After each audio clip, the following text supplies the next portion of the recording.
Hey guys, welcome back, and if you're new here, welcome. Joshua Wade is a wicked man, serving numerous years in prison as he associated with horrific criminal activity toward both men and women. The crimes Joshua Wade committed took place in Alaska between 2000 and 2007. He was sentenced to life in prison without the possibility of parole for the murder of a woman. But later he pleaded guilty to more murder. Joshua's case received significant media attention in Alaska due to the brutal nature of his crimes. So stick around and find out why this case floors me. It was a special request that I could not pass up. You're about to find out why here on Crime Light.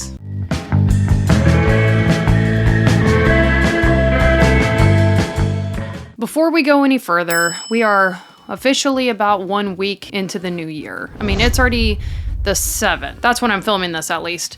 It's crazy. I did some self-reflecting, and this is how it went. Today's case has been cleared from anyone dying, which brings me much joy. This case has a mega tragic ending. I'm Chelsea J. Please don't forget to subscribe, and if you end up loving it, please don't forget to like it. Shanann ends up boasting, like really overkill hardcore, about what a good dude her husband is.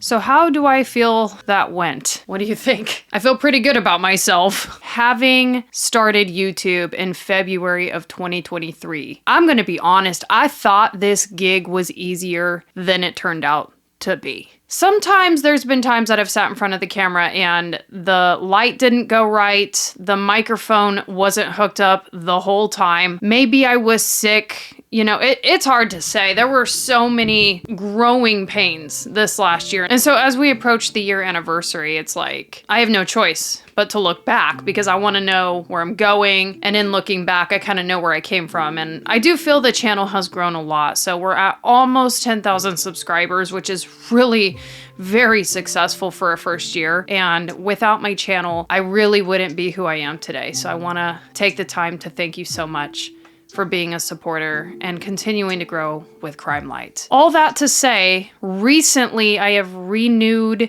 and broadcasted my new podcast, Crime Light. Please don't miss the opportunity to subscribe to Crime Light, the podcast, available on Apple and Spotify with content that is not shown here on the channel. On my podcasts outside of YouTube, I can go into further detail that would be actually flagged here on YouTube if I tried it here. So thus, I can provide exclusive content without having to worry about being censored. Today on YouTube, however, let's talk exclusively on the Alaskan criminal Joshua Wade. Joshua Wade's criminal case is like a bad dream that you cannot wake up from. Something you would read about from a variety of different crime stories, like a bad childhood and a failed judicial system. Truly, it's as if you would go to sleep, dream this dream of this story here, and then wake up and tell yourself, no more pizza or true crime before bed. But sadly, it's not a bad dream. This is real. It's serious and extremely nuts. In September of 2000, the gruesome killing of Della Brown, an Alaskan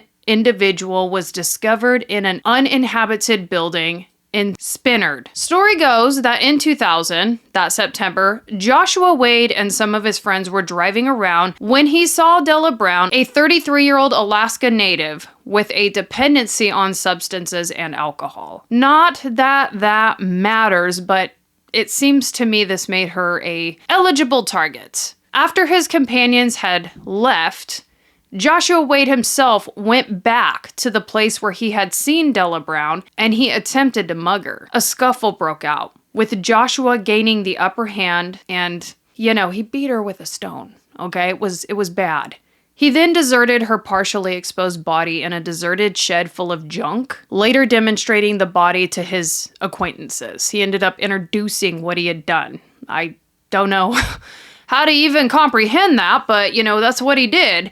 At the time of this crime, it was said that Joshua was under the influence of alcohol and substances. For some reason, that's when Joshua decided to go and brag about it to people that he knew. Eventually, one of his acquaintances that saw that Joshua had done this ended up reporting the incident to the police, which led to Joshua's arrest. But There was minimal proof connecting Joshua to this crime, and his lawyers described him as an individual who was highly prone to bragging rights, essentially, exaggeration in order to impress his friends and surrounding peers. The accounts of Joshua's contacts/acquaintances and his connections, they were not taken into consideration due to the fact that, they were criminals, leaving little chance for an actual conviction for this crime. Ultimately, hard to say it, Joshua was acquitted on most charges, but sentenced to 6.5 years in prison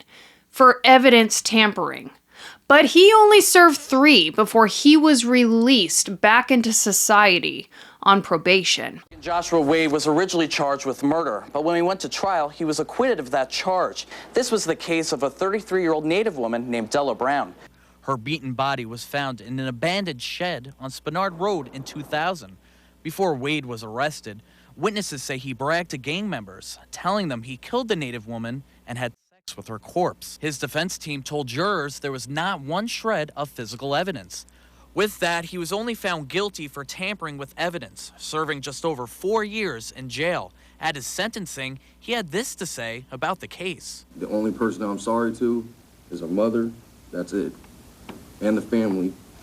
But other than that, I'm not sorry for all the hell you guys had to go through, for lying and trying to get a conviction on me. Law enforcement had always been aware of Joshua and suspected him to be the perpetrator, but no evidence could be found at the time. So in 2007, Joshua Wade had just been granted probation. Pretty much after his release from prison, he ended up relocating to a home located next to a woman named Mindy Schloss. One day in early August, it's believed that he broke into Mindy's residence to rob her after becoming irate due to a lack of money and a really hard day. He was having difficulties in society with his job. What he did, he bound her with zip ties, stole her ATM card. He got her PIN number, and then he forced her into the car while she was still alive, only dressed in a bathrobe.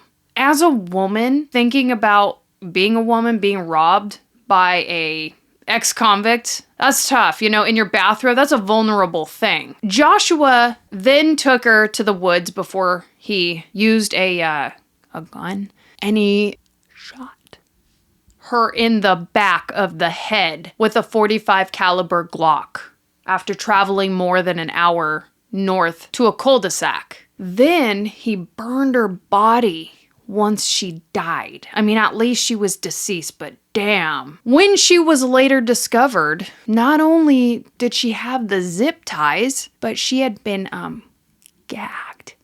Okay, so wait a darn minute.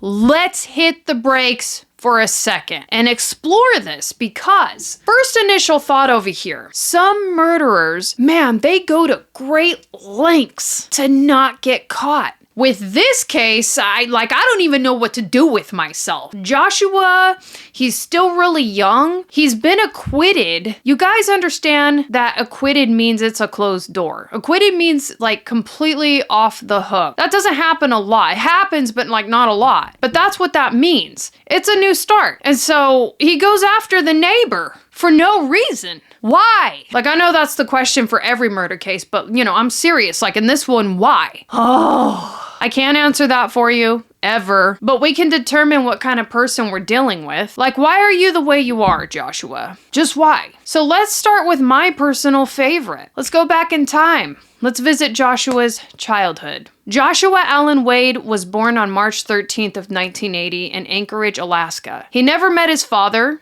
All right, red flag, and raised solely by his mother, who resorted to placing him in an acquaintance's care so she could work. I'd also heard from another resource that his mother couldn't handle him. And that might be true, but she was trying to stay focused, and, he just seemed like he was pretty defiant. But unbeknownst to her, that acquaintance that she trusted with her son started essaying her son. By the time he was just 5, he was a little baby boy. And this greatly affected Joshua. Joshua ended up bottling up his feelings. He stopped going to church and he ended up developing an addiction to MJ, the green. After suffering a failed romance as a teenager, which, you know, hey, that's always hard, he began to develop anger issues and soon he started getting in trouble with the law. And that was kind of the turning point for Joshua, where he came out to close friends and some of his families like, I hate women, and he was kind of directing that hate toward Alaskan natives. So here's the deal. Basic recap. Raised in a broken home, angry with his mother, his father's absent, essayed at a young age, and he gets into substances in his preteens. And, you know, he's in trouble with the law soon thereafter. Now, we have established exactly what we're dealing with. This is a very broken, traumatized young man. And for no reason at all, this broken, hurting person is walking the streets of Alaska hurting people who cross their path randomly. Like, this is bad. He's a ticking time bomb. He's a machine, a danger to society, like right here. So going back to Mindy's story, now that we understand, you know, who Joshua Wade is, an acquaintance of Mindy declared her missing when she neglected to show up at work or answer any of her telephone calls. An investigation of her home disclosed that her car had been taken, so no Mindy, no car, and after a month of looking, her partially charred body was found on September 13th. All right, so now we know we're dealing with the homicide. So authorities inspected her financial action, which is, you know, what was the motive, and they noticed that somebody had been making withdrawals from her ATM card, 2 separate transactions of $500. Upon examining surveillance, you know, they got cameras, Joshua Wade, he's there. They can't identify him yet, but they know it's a white male. So it just keeps getting like worse and worse. Mindy's partner named Robert Conway was, you know, he was a suspect at first. I can't imagine. But eventually he was ruled out when he ended up providing an alibi. So, you know, hey, authorities start looking around and checking out the neighbors, and they took a special interest in Joshua Wade due to his previous criminal offenses and his infamous murder trial. When questioned, 2 of his previous girlfriends affirmed that he was the man on surveillance footage, but by the time they were able to go to his house, you know, he fled. His whereabouts stayed unknown until September 2nd. On September 2nd of 2007, a tip came in from the Anchorage Police Department. A woman said she was friends with Joshua Wade, and she told police that he had shown up to her home looking for a ride. A SWAT team descended on the area, and they discovered he had knocked on another nearby acquaintance's door. They let him in, and he held him hostage. It was a brother and a sister, and he ends up just like getting the upper hand right here. But eventually, in due time, his lawyer showed and ended up getting him to turn himself over. But when Joshua was brought in for an interview, he refused to speak. Investigators tried to trick him by claiming they had actually spoken with Mindy. Like, they're telling him, we know it was you. She told us. Well, that's when Joshua Wade came really close to saying, no, you didn't, she's dead, which is actually what a prosecutor from the U.S. Attorney's Office ended up recalling. Like, they knew he was sitting on the edge of his seat, dying to kind of take that credit. Like, you guys are fools, you know? I know what happened to her, but that would have been a confession. But without a confession and a body, it would be difficult to get Joshua Wade convicted for murder. But on September 13th of 2007, a worker doing work in the woods came across the body of Mindy, and they found out she had actually been shot in the head. Around this time, DNA results from Mindy's car also came in, which were a match to Joshua Wade. Joshua's phone was also recovered. His phone had a picture in it of the same weapon that he had used to assassinate Mindy. Joshua encountered a multitude of state and federal indictments compromising of carjacking, embezzlement, and bank fraud, to name a few. The death penalty was an option, therefore Joshua attempted to work out a plea agreement in which he would admit to the murder of Della Brown, which he was acquitted for. Joshua Wade was originally charged with murder. At his sentencing, he had this to say about the case. The only person I'm sorry to is her mother. That's it. And the family. But other than that, I'm not sorry for all the hell you guys had to go through, for lying and trying to get a conviction on me. This dude is just playing the system, guys. He's like, I'll tell you what happened to Della if you'll let me off from Mindy. At this point of sentencing, the judge gave Joshua Wade 99 years in state incarceration. If Joshua survived that period or was ever granted parole, he would then be transferred to federal imprisonment. The judge labeled Joshua a coward for killing women. And hey, what happens next? I don't know. You be the judge. I can't handle it. It's just crazy. What about the men I've killed?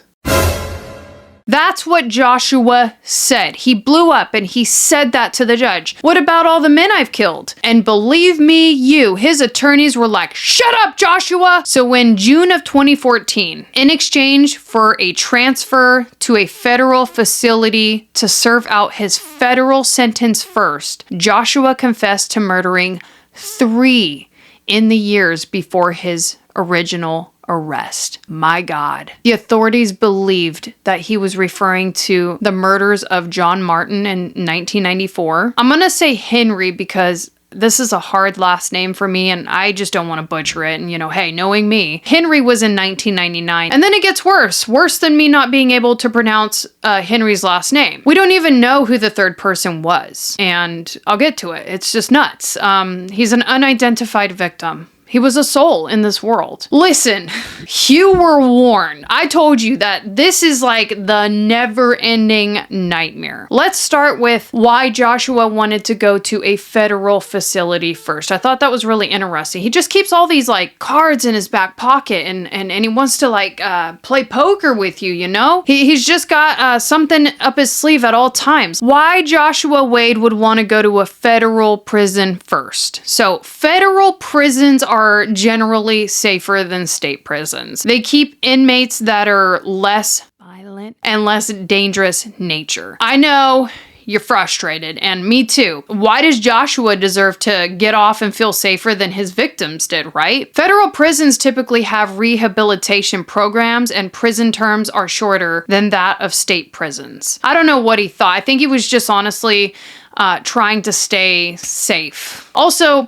federal prisons tend to have more resources available and funding, potentially offering a wider range of educational programs for inmates, so he could do more with his life. Inmates in state prisons are assigned duties, and in federal prisons it's said that they are not. So state prison inmates typically serve their entire sentence before release, which tends to be longer in duration as well. It's additionally said that federal prison inmates are typically released after completing a portion of their sentence, usually around 85%. I think in his head he thought he would have more benefits in there. He was obviously safer, which is probably number one for him. He doesn't want to get his ass beat because he was picking on women and now there's 3 dudes. The wrong inmate finds out in a state prison, he's a target, So the 3 victims that Joshua Wade admitted were John Michael Martin, who was 38 years old. John was allegedly assassinated with a single gunshot wound, which was detected by police in May of 1994. He was killed shortly after leaving a Village Inn restaurant, which he had been visiting for at least 5 years. People who knew this man that was assassinated by Joshua said that he used to come to the restaurant during the day and night to meet friends and have coffee. There was no evidence of discord or distress the night of his death. However, he was found dead about a half hour later after he left. John's sister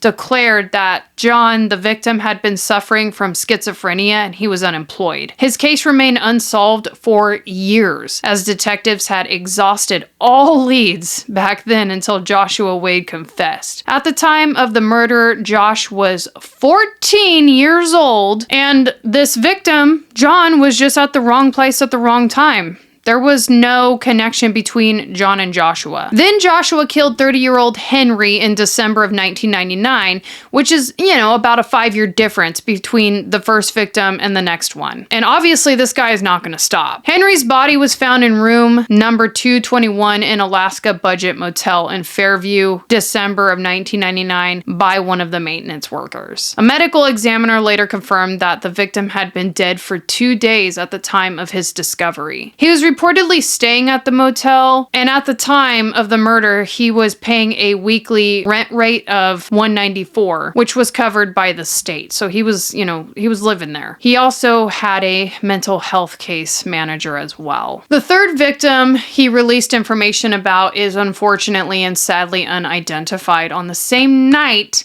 that he murdered Della Brown. Pause. So now we have a timeline. We have Della Brown, which was supposed to be victim number 1, but really he had been murdering far and long before her. So actually, Della's victim number 3, and the unidentified man gets murdered in the same night that she does, and he becomes victim number 4. It's said that this unidentified victim was knocked unconscious, and man, it was really brutal. This is so scary. He was placed in the trunk of a car that Joshua was affiliated with. Then Joshua just has no mercy or soul, it seems. He goes off and he has a few drinks. Upon returning to the vehicle and hearing banging in the trunk, the guy's all banging and he's asking for help, Joshua drove the man to a secluded area. And he tortured him. Like, I can't say what he did, but has to do with the head of the victim, and it was brutal. Like, it wasn't good. He attacked up here, and he did it really bad with his foot, if you know what I'm saying. Joshua's foot and the man's head. Like, mean, aggressive. Then he took the victim's clothes off and shot him twice in the head, execution style, further adding that at the time this did not bother Joshua to do it at all. Now we have to remember that when he confessed to Della's murder eventually, he was said to be on alcohol and substances. So, he's not in his right mind in the first place, but he certainly wasn't when he committed the crimes against Della Brown and this unidentified victim. So he kind of has his pattern where he goes after low-hanging fruit. Not that these people are nobodies by any stretch of the imagination, but they're struggling. They're struggling, and that's a pattern with some of these murderers. Sometimes they go after nobodies that the somebodies don't know, the people that have jobs and houses and families,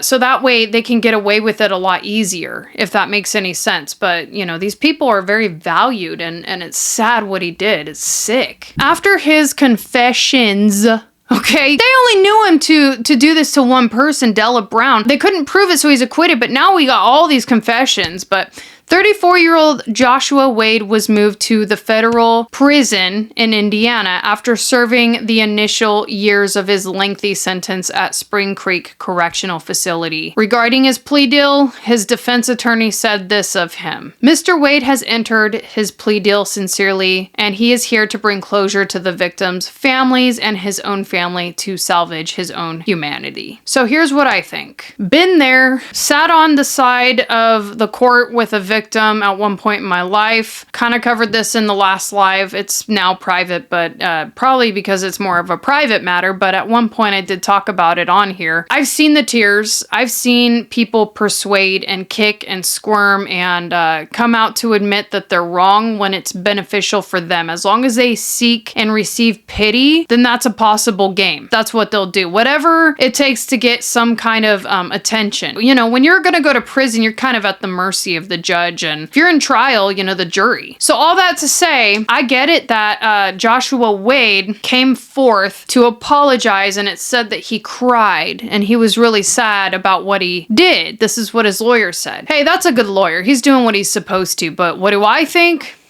Nah, this guy can't feel for those things. I don't believe that he did. I think he had nothing better to do than sit there and try something new, because showing anger and killing people on the streets wasn't going to work for him anymore. So, when you're going to go in and you're going to be around the big dogs in prison who might come for you because you've hurt women for no purpose at all, yeah, it's a nice string to try to pull. So I'm glad he's off the streets. My belief is that he will be spending forever in there until his life has come to an end. So that's the crazy story of Joshua Wade. I hope you had a wonderful week, guys. Stay blessed, and I will be seeing you next time, next Friday, for another case. I'm Chelsea J. Crime Light out.